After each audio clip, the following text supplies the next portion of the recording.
Hi, this is Chevrolet Tahoe 2010 with intermittent electrical problem.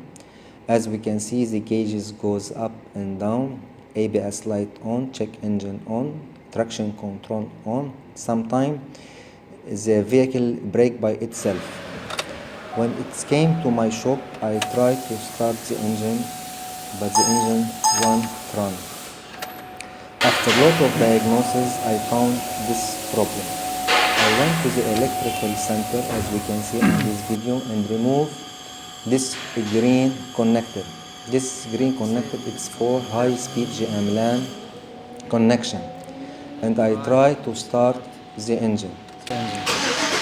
As we can see, now the engine is running, but the ABS light is on because I removed the communication wiring. Here is my problem. My problem is on this wire.